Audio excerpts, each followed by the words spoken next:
a Austràlia, en un poble que es deia Sant Victòria, hi havia un noi anomenat Artur, un adolescent molt imaginatiu, és a dir, estava tot el dia pensant en les seves coses. Vivia amb la seva mare, ja que el seu pare va desaparèixer fa 4 anys. No se sentia ben tractat per la seva mare, perquè estava farta de les seves imaginacions i li deia que deixés de tenir aquests pensaments i que treballés més. També era criticat a l'escola, ja que a algun professor tampoc li agradaven les seves imaginacions. L'Artur era alt i tenia els cabells negres i llisos. Un dia va sortir a caminar pel bosc que sempre hi va quan pot. Es va trobar un llac que no havia vist mai i hi va veure 3 cigonyes. Va observar-les amb atenció, però es va adonar que no estaven soles. Sota cada una hi havia un elefant. Així que va decidir posar el cap sota l'aigua per veure si les trobava. Només va veure un peix i per poc es desmaia, perquè el peix va començar a parlar. Li va comunicar que hi havia molts peixos que estaven morint per culpa de la contaminació. L'Artur, corrent, li va anar a explicar a la seva mare. La seva mare li va dir que s'imaginava moltes coses i l'Artur es va enfadar molt. La mare també va veure que el seu fill estava una mica enfadat pel fet de que no la cregués. I l'Artur es va dedicar a agafar les seves coses i va marxar al bosc. No suportava la gent, les xemeneies, les ciutats. Pensava en no tornar mai més a la ciutat. Ja va decidir construir una cabana. Quan va acabar-la, va mirar el llac i es va adonar que tot era una il·lusió, inclòs el peix. Sabia, però, que la contaminació no era cap il·lusió. Com que tenia tant temps, va decidir crear 2 màquines. Una que servia per quan volgués podia moure la cabana de lloc i l'altra per lluitar contra la contaminació. Era una màquina en la que es podia pujar a sobre i anar on volgués i gràcies a un botó agafar tota la contaminació dels voltants. Van passant els dies i la mare va veure que la seva habitació totalment desordenada i faltava el sac de dormir, les eines que normalment tenia exposades, decoracions, etc. La mare va pensar que se n'havia anat a una altra ciutat, així que es va posar molt trista. Va recordar que no li agradaven les ciutats, que quan sortia a caminar anava sempre al bosc, així que va pensar que segurament devia estar al bosc sense casa i va decidir anar-lo a buscar. Van passar uns dies i l'Artur va haver d'instal·lar-se al centre del bosc, lamentablement lluny del llac que tant va conèixer i el va apreciar. Se li feia estrany veure excursionistes i columnes de fum de les xemeneies que les fàbriques i de les cases. Mentrestant, la mare va començar a buscar per casa eines i materials necessaris per caminar o explorar pel bosc. Va veure que no tenia res perquè l'Artur va agafar-les totes per poder sobreviure. Així que va marxar sense res, només amb una motxilla amb menjar per alimentar-se i pel seu fill, ja que devia tenir molta gana. No sabia quin dels 3 boscos havia anat l'Artur. Va caminar per tota la ciutat per buscar un mapa de la comarca. Finalment el va aconseguir en un quiosc i va veure que tots els boscos estaven connectats entre ells.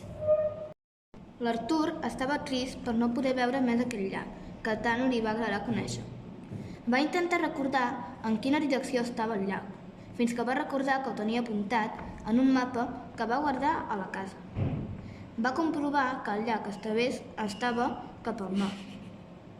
Al mateix temps, la mare va recordar que el seu fill sempre parlava molt d'un llac, així que va decidir anar-lo a buscar allà.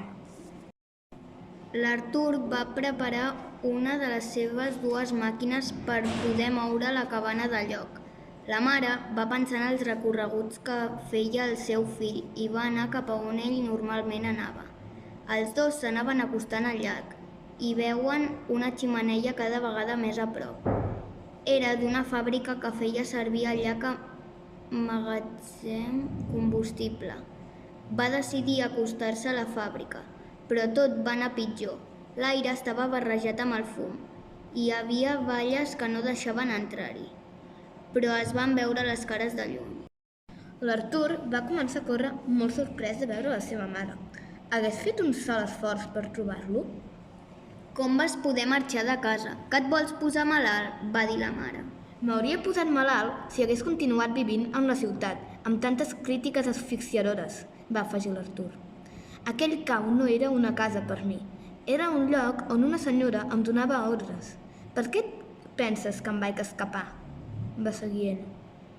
Vols acabar amb la fàbrica que està afectant el llac? Va demanar la mare. Què? Tu no pots fer això, va dir el noi. Sí que puc, he canviat de feina. Ara sóc delegada de l'Ajuntament de Santa Victòria, va afegir ella. Uau, que interessant, deia amb ironia l'Artur. A mi tampoc m'agrada que hi hagi una fàbrica allà. Aquell llac era un lloc perfecte per pescar. Si passes un mes més a casa meva, aturarem aquella fàbrica i podràs tornar a viure aquí al bosc sol, intentava aclarir la mare. Ho sento, sempre m'enganyes, va dir l'Artur. La mare va treure una placa, la placa de l'Ajuntament. És... La placa de l'Ajuntament, Artur. Sí que puc, bé, millor, sí que podem. D'acord, accepto, però trauràs els camins públics que passen pel bosc i tornaràs l'aigua al lloc, va demanar l'Artur. Sí i sí, accepta la mare. Va tornar a casa i la mare a la feina. Va insistir en treure la fàbrica del llac. Deia que hi havia altres llocs on posar fàbriques que no fossin precisament en un bosc. Primer, la gent va criticar molt, però després, uns quants debats, la República de Santa Victòria ho va acceptar. Així tots viurien millor. L'Artur i la mare van aconseguir la seva missió. En 3 mesos desapareixeria la fàbrica. En tornar a casa, l'Artur va dir una cosa que mai s'hagués pogut imaginar que diria. Després del que has fet, per a mi, no et puc tornar a deixar. Què vols dir amb això? Et quedes a viure a casa? Va dubtar la mare. No, estic dient que si vols venir a viure al bosc, a la cabana. Estàs segur que vols que vingui a viure amb tu al bosc? Es va assegurar la mare. Sí, estic segur que és el que vull, va insistir ell. Vaja, veig que estàs decidit. No diré que no, accepto. La mare va pensar que necessitava deixar la feina primer de tot, però si ho feia, la fàbrica de combustibles no canviaria de lloc.